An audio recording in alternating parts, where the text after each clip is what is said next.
Her hands trembled as she stood behind the curtain, clutching the microphone he'd asked her to hold. The same man who once promised her forever, now waiting to watch her fall.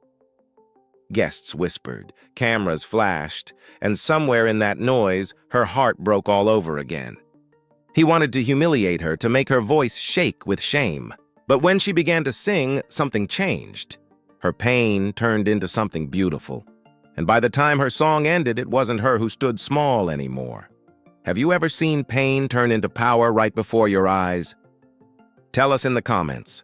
Before we begin, hit subscribe. It's appreciated. It was a bright afternoon and the church bells rang like soft echoes of old promises. Maya stood quietly at the back, clutching a small purse and pretending not to notice the stares. Everyone there knew her, or at least thought they did. She was the ex-wife, the woman he left behind for someone younger, someone everyone said fit him better.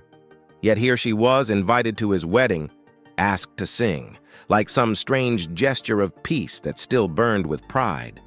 Maya had always been gentle. She taught music to children at the small community center on Maple Street, where most days smelled like crayons and soap. Her voice was soft, not just in songs, but in life. She believed kindness could heal anything. But after the divorce, the world felt colder. She'd walk home past shop windows filled with wedding dresses, wondering how something so beautiful could turn into silence. Daniel, was once her whole world, charming, confident, a man people listened to. But somewhere along the way, his smile became sharper. His new friends laughed at her quiet ways, at her simple dresses, at how she never fought back. When he sent the invitation with a note asking her to sing, she thought it was an olive branch. Her friends told her not to go. But Maya believed in forgiveness. Or maybe she just wanted to prove that she was still standing. That morning, she looked at herself in the mirror and whispered, "You'll sing with your heart, not your hurt." Still, a part of her trembled. She didn't know he had another plan, one meant to humiliate her in front of everyone who once knew their love story. If you were in her place, would you still go? Tell us in the comments. The day felt too bright for what waited inside her heart. The wedding hall shimmered with white roses, golden ribbons, and soft laughter, the kind that sounds warm until you realize it isn't for you. Maya stood near the side stage, watching Daniel smile beside his new bride. He looked happy, or maybe proud. She couldn't tell. Every few minutes, guests glanced her way, whispering just loud enough. "That's her," someone murmured. "The ex," Maya tried to breathe, remembering how music once made her feel safe. But now, every note in her chest felt heavy. The choir sang their soft hymns, and her turn was coming soon. Daniel had chosen her song, a love song they used to sing together, back when love was real. He said it was fitting, his smirk hidden beneath polite words. She didn't know he had told the guests the story of how she begged him to come back after the divorce. A lie meant to make her small. She felt the weight of every stare. But when the microphone was passed to her, something quiet stirred inside. Her grandmother's voice echoed in her memory. "Child, when they try to silence you, sing louder with grace." So she stepped forward. The lights caught her face, soft and trembling, but her eyes held something stronger. The music began. Her first note was fragile, like glass about to break. People shifted, waiting for the awkwardness. But then came the second note, and it was steady. By the third, her voice began to fill the hall like sunlight breaking through clouds. Each word carried the truth of her pain. Not bitter, not loud, but honest. She wasn't singing to Daniel anymore. She was singing to every woman who had been laughed at, to every heart that had been left behind but kept beating anyway. Somewhere near the back, a little girl clasped her mother's hand and whispered, "She sounds like she means it." Even Daniel looked uneasy now, shifting in his place, his smile fading as the room grew still. The bride's hand tightened around his arm. Maya didn't look at them.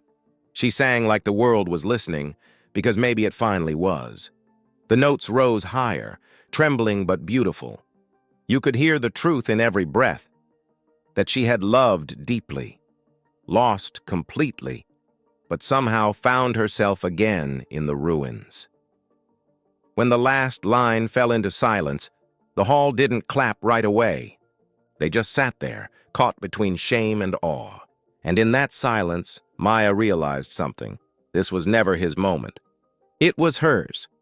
Have you ever carried pain in silence, hoping one day someone would truly see you? Tell us in the comments. For a moment, everything stood still. The light softened, the music faded, and all that remained was the echo of her voice, pure, trembling, unbroken. Daniel stared at her from the front, his confident smile gone. He had wanted her to look small, fragile, forgotten. But instead she looked like peace, quiet, glowing, and untouchable. As the silence stretched, people began to stand. First one, then another. Soft claps turned into waves of applause that filled the room like thunder. The same guests who had whispered about her now looked at her with eyes that glistened. Not out of pity, but respect. Maya didn't bow. She simply nodded, her heart steady for the first time in years. She had not sung to hurt him. She had sung to free herself. Daniel walked up to her slowly, but his words wouldn't come. For the first time, he saw what he had lost. Not a woman to control or compare, but the kind of heart that no cruelty could silence. He reached for her hand, maybe out of habit, maybe out of guilt, but she stepped back, smiling gently. That small, calm smile said everything she didn't need to. She turned toward the door, walking past tables lined with gold and laughter that no longer meant anything. The world outside was quieter. No music, no eyes watching. Just air, wide and clean. She looked up at the sky and let the tears fall, not from sadness, but relief. Inside the hall, Daniel stood frozen, the sound of her song still circling the air. His bride avoided his eyes, sensing something she didn't yet understand, that revenge doesn't always roar. Sometimes it sings. The truth hit him like a cold wave. He had planned her humiliation, but she had given him a lesson instead, that beauty, grace, and dignity can be the loudest kind of justice. What would you have done if this truth was suddenly staring back at you? Tell us in the comments. When Maya stepped outside, the cool air wrapped around her like a quiet hug.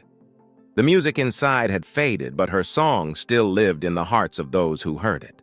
She didn't need applause anymore. The freedom she felt was enough. For the first time, she wasn't carrying the weight of what he did to her. She was walking with the strength of what she had done for herself. Days later, people still talked about that moment. Some said it was the most beautiful thing they'd ever heard. Others said they saw something change in Daniel that day, a man who finally understood the harm pride can do. He didn't reach out again. Maybe he couldn't. Maybe he finally knew that real love never tries to make someone small. Maya went back to her simple life, her music, her students, her quiet mornings. But something inside her had shifted. Her songs now carried a deeper kind of truth, not about heartbreak, but about healing. When she sang, people listened differently. Maybe they could feel the pain she turned into peace, the same way she had. Sometimes at the community center, one of her students would ask, "Miss Maya, were you ever scared to sing?" She would smile softly and say, "Yes. But I learned that when your voice comes from love, not fear, no one can use it against you." Her story spread quietly, not as gossip, but as inspiration. Women shared her song online, saying it gave them courage. Even strangers found hope in her strength. And maybe that was her real revenge, not in making him feel shame, but in turning her pain into light for others to see. Because kindness doesn't mean weakness. Forgiveness doesn't mean forgetting. And the most powerful answers in life aren't shouted. They're sung with grace. What part of this story stayed with you the most? Tell us in the comments. Show some love with a like and subscribe to stay inspired.